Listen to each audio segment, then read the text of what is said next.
we've got a very business-oriented Sunday edition of Wasatch Weekends, and I'm one of your hosts, Maddie Evans. Now, we love getting to be here to bring you so much great information and maybe things on how you can improve your business. So we're going to talk to JB Business and Consulting. That way you know what you could do to improve your business. Then we're going to introduce you to a fabulous author to go through his new book. But first, let's take a look at that local weather forecast.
We're going to introduce you to a fabulous author, Medha Zaki, about this great book that he wrote to help you push through some business challenges that you could be having. Let's hear what he has to say. Now, welcome back to our show. Our next guest has his hands in many, many things. I'm so excited to chat with investor, author, and brand positioner, Medha Zaki. Medha, how are you this morning? Hello, Kimberly. Thank you. Nice to see you. Great to have you here. Thank you for the invitation. Yeah, absolutely. I'm so excited because you are such an interesting person in what you do from a personal and a professional perspective. So tell me a bit, what is a positioner, and what are you doing as an author as well? Oh, thank you. Position. That's mean your position, how you do it. For example, you can have the best product in the world or the best service in the world. If your customer or client does not know this, there is no value. You cannot sell anything. I give you an example, like a bottle of water. The bottle of water costed in the supermarket 50 cents, costed in the restaurant $3, costed in the airport $5, costed in the airplane $10. In 5-star hotel, $12, something like that. It is the same bottle, but the position is different. This is the position. That's so interesting. It's a great way to really maximize the value and the importance of each product. So how did you get into this space? I think that's such an interesting space to be part of because you work with people and brands all across the board. Tell me a bit more. So I did a lot of mistakes, and it was a really hard and very long way. And then I learned a lot, and also from my mentors. My biggest mentor and the greatest mentor is Brian Tracy. I learned a lot from him about sales psychology and brand positioning. And I come up with the idea to say, okay, maybe I can help the people to do not the same mistake what I did. They can do another mistake, but not the mistake what I did. So I help the people to have it shorter and quickly than I did. And so I come the idea, and it works. Wonderful. Now you mentioned Brian. Oh my goodness, you've mentioned Tracy. Brian Tracy, yes, and you said that he was your mentor, but he's also a partner. You've also have a partnership with him. So tell me a bit about that. That's true. I'm the co-founder with Brian Tracy from Brian Tracy Publishing. We help people to position themselves through us. We do books in several languages. Here, for example, this is a book, in English, in Spanish, in Arabic, in German, in a lot of languages, so that the people can use this book as a 3-dimension business card. They can open doors with this, and also to profit from the leverage. Brian Tracy has millions of followers, and I have about 1 million followers. So when they cooperate with us, they can profit from the leverage of this and sure the credibility also. Absolutely. So how did you form your partnership with Brian Tracy? You know, what was it about Brian Tracy Publishing that that made you want to pursue this avenue as well? So Brian Tracy changed my life about 25 years ago, and I started to read his books. I was a sales manager, and I read the book, the Psychology of Sales, and so changed my mindset complete. And since I learned this, I can sell now much more. And so I dreamed to meet him, and I dreamed that he will be my mentor, and I did it. And then I met him, and we did some books together, and that's great. And then I asked him if we can do this together to help another people to have it easier than I had. And he said, sure, let us do it. And then we do it. I love that. So it just shows that manifestation of dreams and tenacity really makes things come to fruition. So you wrote a book. Tell me a bit about the psychology of sales and what inspired you to write this book. Oh, great. The psychology of sales, because the most of the people think sales, it's hard. It's not easy to sell something. And also I met a lot of people, they think sales is a talent. If you are not talented, you cannot sell. But no, if you understand the people and the pain, what they have, and then you know that you can help them with your product, then you can sell unlimited.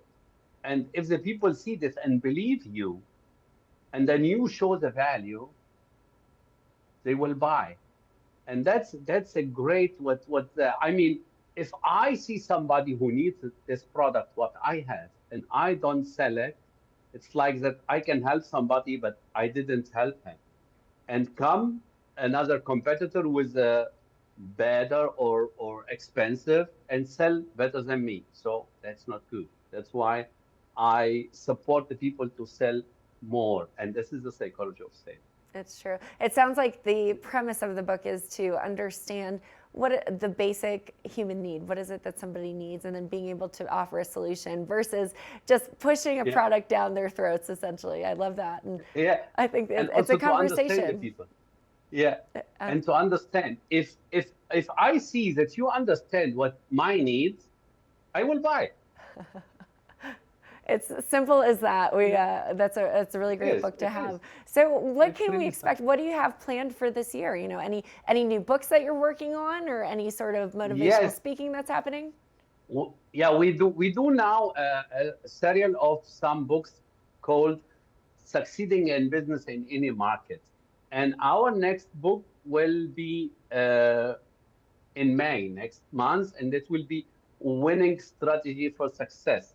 This will be up in 4 weeks on Amazon with 22 co-authors. And that's really great. But I told Brian, we have in one book, like this, 22 authors, Brian and me, we are 24. And here it's done in business, marketing, positioning, sales, and all something to do with business. And what's really great, we have here mentors and mentor and coach and consultant, and the sum of experience we have here more than 400 years of business experience in one book. More than 400 years experience. Wow, that's so many different experiences and opportunities and situations. So you can learn from all different scenarios. That's really fantastic. That's true. So tell us again the title of the book and when does it come out officially? In May, the middle, I think in 4 weeks, middle of May. The name is Winning Strategies for Success. Wonderful. Winning Strategies for Success. Well, congratulations on your new book, Winning Strategies for Success, which will be on Amazon in May. So we'll make sure that our viewers keep an eye out for that. And where can we go, Medhat, for more information to follow your journey, to follow Brian Tracy, and to just learn further? Oh, that's great. BrianTracy-publishing.com or medhatzaki.com. Wonderful. Well, thank you. BrianTracy-publishing. Yeah. Thank you so much for joining us, and we appreciate the Thank knowledge. you, Kimberly. I know Thank you. everybody should learn how to sell, whether you're a salesperson or not. It's an important skill set to have. So lots of success can be had just by reading your books. We appreciate you. Thank you very much. It Wonderful. was great meeting you. Thank you. Great to chat with you as well. Now stay tuned. We have a bit more in the show. We'll be right back after this. We had the opportunity to sit down and catch up with the founder of JB Benefits and Consulting about what you should be doing differently in your business and how you can make your business just a little bit better. Let's hear what he has to say. Welcome back to the show, everyone. Now, our next guest is revolutionizing the landscape of business healthcare, and to tell us a little bit about all the work that he does, we have today joining us via Zoom, John Butler, CEO and founder of JB Benefits and Consulting. John, thank you so much for joining us today. How are you doing? Julio, it's great to be with you, man. Thanks for having me. Oh, the pleasure is ours, John. We were talking a little bit off camera of all the work that you do, so I'm excited to get to hear a little bit more about, this industry that you're in that I know is very complex and very complicated, but you're going to help us understand a little bit about the work that you do today. So why don't we start off? I'd love for you to introduce yourself to our communities here and tell us a little bit about JB Benefits and Consulting and the work that you do. Well, to make it short and sweet, I grew up in Minnesota here. I joined as a securities broker in about 1988 full-time. Mm-hmm. I had that business going all the way up to when I sold it in 2022. Then I bought a block of employee benefits business in 1996.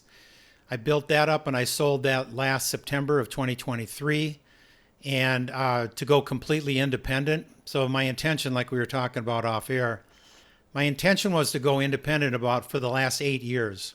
So I wanted to break away from any connection with health insurance companies, any pharmacy companies, any of the mess that's going on here, because the way that the system is set up, Julio, it's to benefit those health insurance companies, pharmacy companies, nonprofit hospitals. A lot of this is, we call it the cartel in our industry, just to be frank. But I'm a big fan of small employers and the employees of those companies. So I wrote the book, Health Insurance Sucks, which is called that because it does, first of all. But there was 3 different solutions that I had in my book that I would never have brought up to my clients, Julio, because if I would bring any of those 3 solutions up to you in the marketplace, I'd likely lose your business. Yeah. So one of them is custom health plan designs, which is designed basically for pretty large companies. Another one is a way of outsourcing your benefits called a PEO, or professional employer organization. Okay. Which is, you can take all your health insurance, dental, life, disability, even workers' comp, and outsource it. Both of those solutions make sense in the marketplace. And then the last one was what I call in my book a cafeteria plan design, which I'll talk about more than anything here. Yeah. But it's a way of breaking free from owning the insurance contract as an employer and allowing your employees to own their own stuff and then reimbursing them. But if you would have brought any of those up, I wasn't smart enough to offer custom health plan solutions. The PEO design, or the outsourcing benefits, I wasn't licensed to sell it. And then the cafeteria plan, if I was going to design a plan that's for all 200 of your employees, or 50 or 5, it didn't really matter. Right. I wasn't staffed up to handle that. So if you would have mentioned any of those 3, I would have dissuaded you from any of that path whatsoever, because I wouldn't have wanted to lose your business, if that makes sense. Mm-hmm. I love that you mention, these solutions. You mentioned your book, which I actually wanted to talk about. So I love that you're bringing that up. And I also love that you're bringing up, the small businesses, which are so crucial here in our mountain communities. And I know that there will be, business owners tuning in. And I love that you mentioned, like I said, those solutions. But I kind of want to take a step back and maybe talk about, or from your experience, from your perspective, what's kind of that current health insurance landscape? You've been in this industry for many, many years now. Or maybe kind of what are some of those issues, or just help us understand the current landscape when it comes to business health insurance or business healthcare. Yeah, it really comes down to rules and regulations. That's really what this whole thing is about. So if you think about it from the top down, the government sets rules for the insurance companies. The insurance company sets rules for employers. Employers if they buy it and they own the insurance contract, have to adhere to the government and the insurance company's rules. And there's a ton of them. But all of the pricing and everything within that world of rules and regulations provides business owners, small business owners, and I'm going to be talking about mostly companies under 50 because they have the most freedom in the world right now, or in the United States. But even the healthcare bill itself that was passed way back in 2010 and rolled out in 2014 provides rules and regulations to companies over 50 in size that says if you don't do things a certain way, we're going to penalize you, okay? So when you're under 50 in size, I think the most relevant thing that I can bring to you in the amount of time that we have here is the solution in my book that I'm most excited about around the country called a cafeteria plan solution. Yeah. I call it a cafeteria plan design because most people have been to cafeteria restaurants. I wanted to make it easy to understand. The difference between you owning the insurance contract and a cafeteria plan is that if you think about all of your employees going to lunch at a cafeteria restaurant, you're giving them money, tax-free money most of the time for their tray, but they're picking out their own customized solutions. You know, what is their network? What is their RX plan? What are their deductibles? All of these kind of things.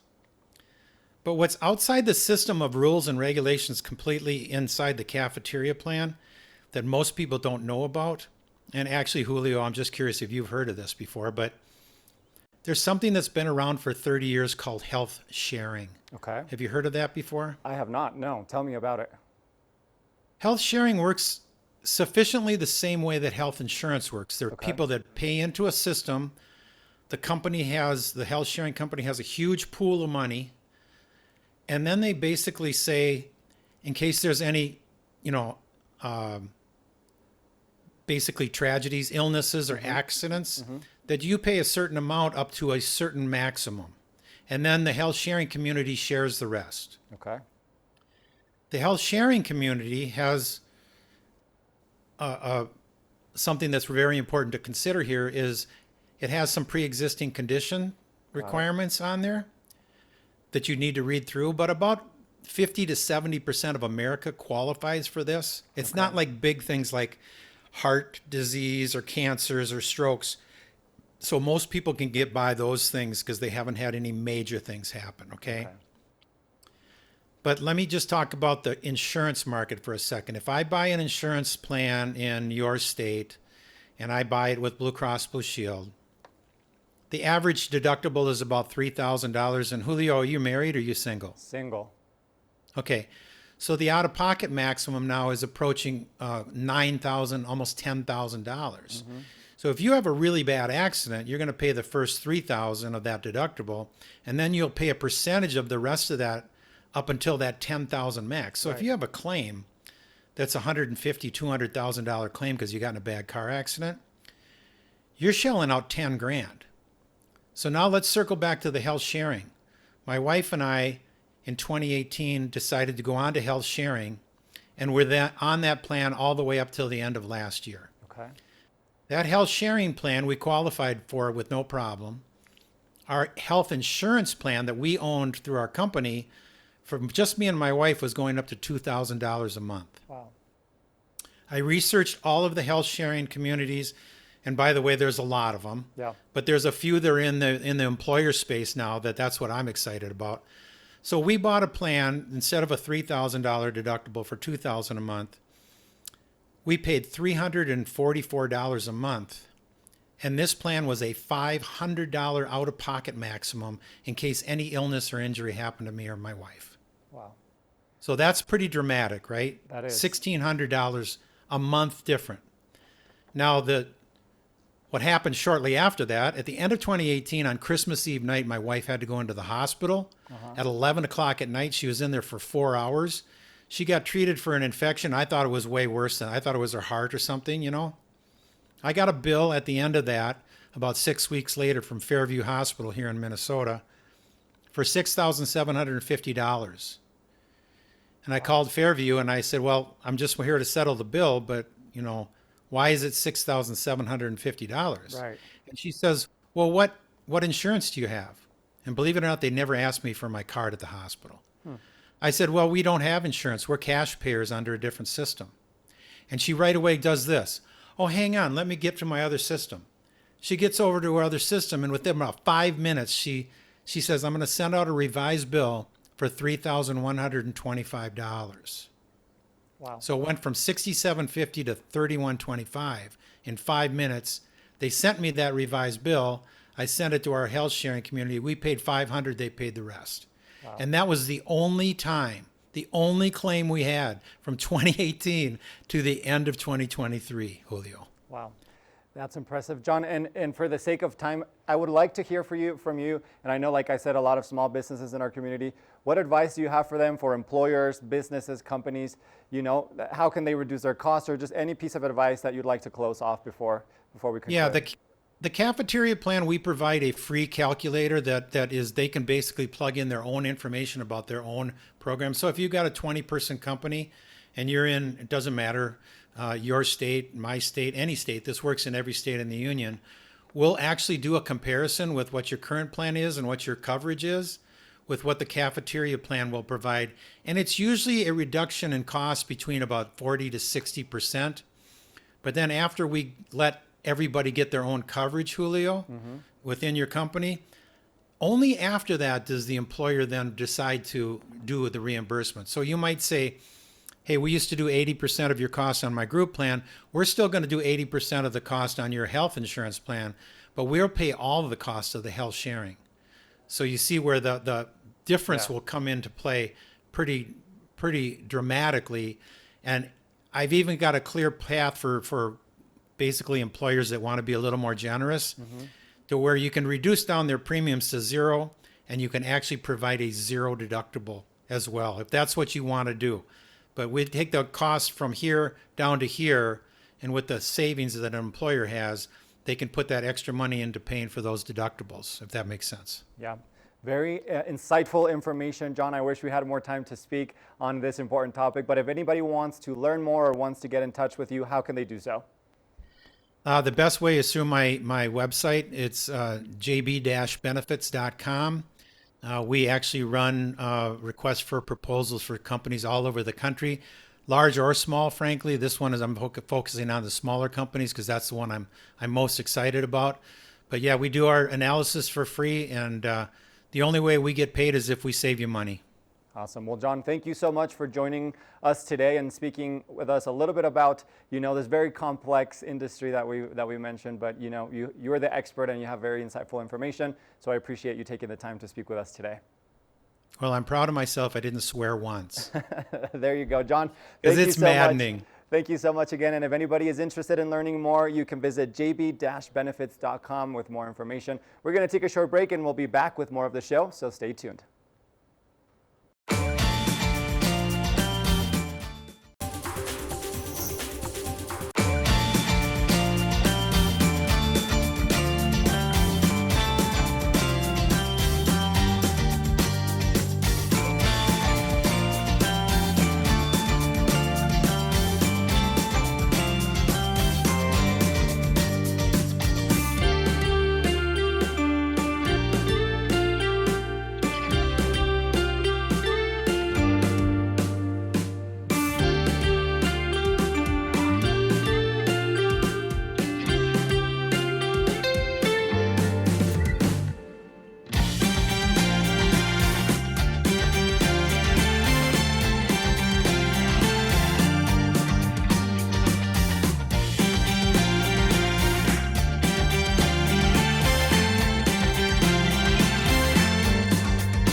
Thank you so much for tuning into your Sunday edition of Wasatch Weekends. We love getting to be here to bring you great community information and some tips and tricks that maybe you didn't know before.